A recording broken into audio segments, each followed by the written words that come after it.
Bonjour à tous. Nous voilà déjà à la fin de ce cycle sur l'expérience de la connexion à soi.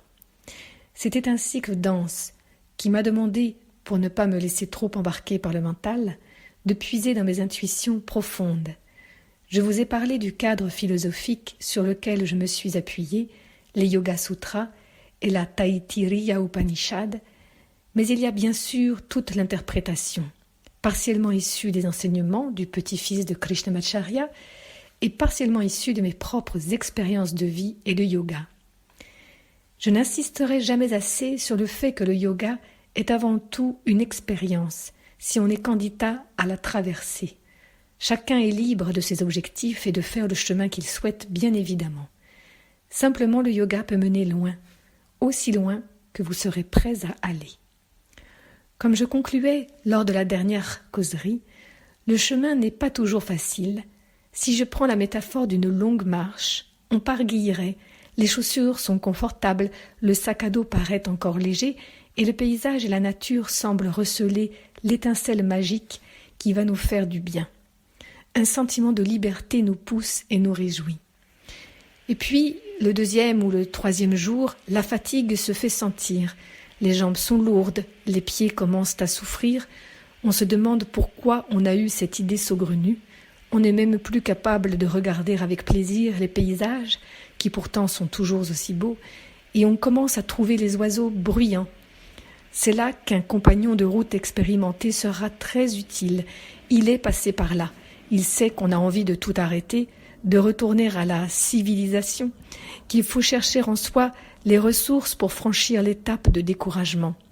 Alors il nous explique que ce n'est qu'un moment à passer, que d'ici quelques jours, le corps se sera habitué à ce nouveau rythme, l'esprit aura lâché la souffrance et commencera à réellement s'ouvrir.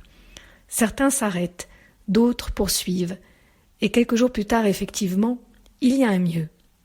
On a moins mal, on se reconnecte à ce qui nous a poussés à partir. Mais ça reste inhabituel.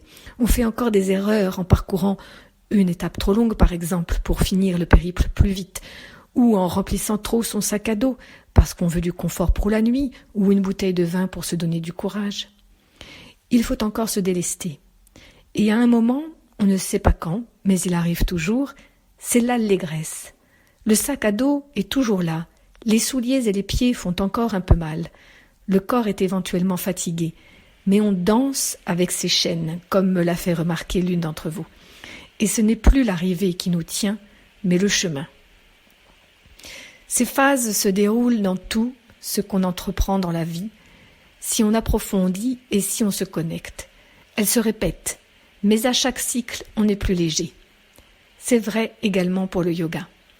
Si on reprend ce qu'on a vu dans les 8 dernières causeries, si on est candidat, c'est une expression qu'un de mes mentors utilise et qui m'aide beaucoup, à faire l'expérience de la différence entre mental et conscience, si on est candidat à la connexion au corps, à l'énergie, au mental, à l'intellect, alors il y a de grandes chances qu'on s'approche de la lumière qui est en nous. Pas besoin d'aller la chercher chez un gourou, ni chez qui que ce soit d'autre d'ailleurs. Elle est à l'intérieur de nous, et elle brillera si nous empruntons le chemin et traversons les étapes qui nous y conduisent. Les outils du yoga sont des aides pour nous alléger et nous connecter. Ils sont puissants et peuvent provoquer des turbulences. Cependant, ils n'agissent que si nous nous ouvrons, que si nous acceptons qu'ils nous transforment. On n'est jamais certain du résultat, ni du temps que ça prendra. Mais si on accepte de se voir autrement, si on renverse le processus stimuli, organes sensoriels, mental, intellect, conscience, comme nous l'avons vu, ce qui suppose de se déjouer de nos représentations, de ce qu'on croit même parfois être notre identité, mais qui n'est que notre ego, si on accepte de sortir de nos certitudes et qu'on s'ouvre à d'autres possibles, alors il y aura du mieux à être sur le chemin. J'espère sincèrement que ce cycle vous aura ouvert des perspectives. En ce qui me concerne, c'est le cas et je vais poursuivre l'aventure. Comme je vous le proposais, le prochain cycle sera dédié au mental et aux outils que le yoga propose pour l'apaiser.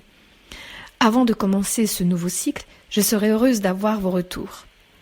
Je vous envoie entre-temps, comme je l'avais annoncé, un chant composé par T.K.V. Desikachar, le fils de Krishnamacharya. Ce chant s'inspire de la Taittiriya Upanishad. Il explore les 5 niveaux de conscience qui constituent le système humain et est présenté sous la forme d'un dialogue entre un enfant et une mère. L'enfant est progressivement guidé pour comprendre la nature holistique du système humain et se connecter à la conscience indestructible qui est en lui. Namasté, cher yogi.